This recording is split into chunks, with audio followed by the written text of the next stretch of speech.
I'm Staff Sergeant Janet Zenga of the Ontario Provincial Police, and I'm here to talk about roundabouts. As you approach the roundabout, slow down and pull into the proper lane, depending on your destination. The appropriate lane choice is based on the driver's desired exit or intended destination. In all cases, signs will direct drivers to the proper lane. Drivers using the left lane have the following options: left turns,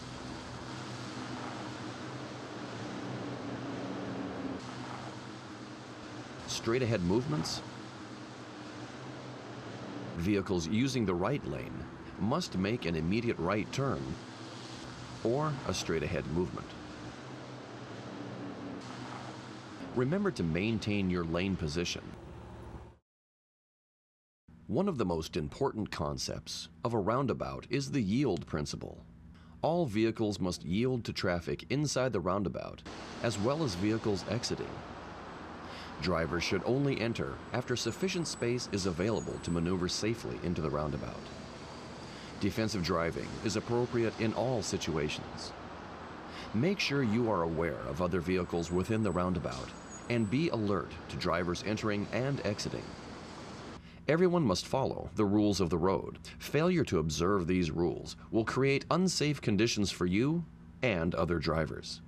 Before entering, always yield to traffic within the roundabout. Entering without sufficient space will cause an unsafe condition. In this situation, the vehicle in the right lane cuts off the driver in the left lane intending to exit. Be aware of other vehicles in the lane next to you. They may be unaware of your intended exit. Never change lanes while inside the roundabout.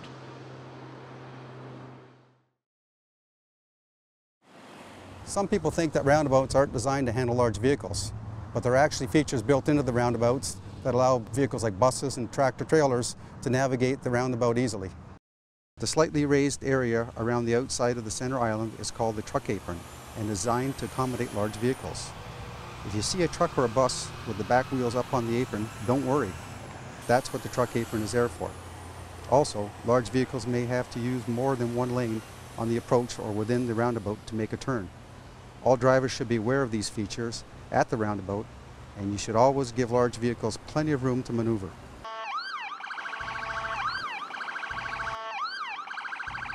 What about emergency vehicles? If you have not yet entered the roundabout, pull over to the right, if possible, and wait until the emergency vehicle has passed before proceeding. If you're in a roundabout when an emergency vehicle approaches, take your intended exit and proceed beyond the splitter island before pulling over as far as you safely can to stop to the right side of the roadway, allowing emergency vehicles to pass. Pedestrians should wait for a safe gap in traffic and then walk to the splitter island. Then cross from the splitter island to the far side of the road when a safe gap in traffic occurs. Cyclists have two options when traveling through roundabouts. Dismount ahead of the roundabout and walk with their bicycle. Follow the same rules that apply to pedestrians. For experienced cyclists, use the roundabout as if you were a vehicle. Signal your intent to merge into the middle of the appropriate approach lane prior to entering the roundabout. Stay in the middle of that lane. Follow all the rules that apply to vehicles. Thanks for joining me on this informative look at roundabouts, and remember to always yield before entering a roundabout and drive safely.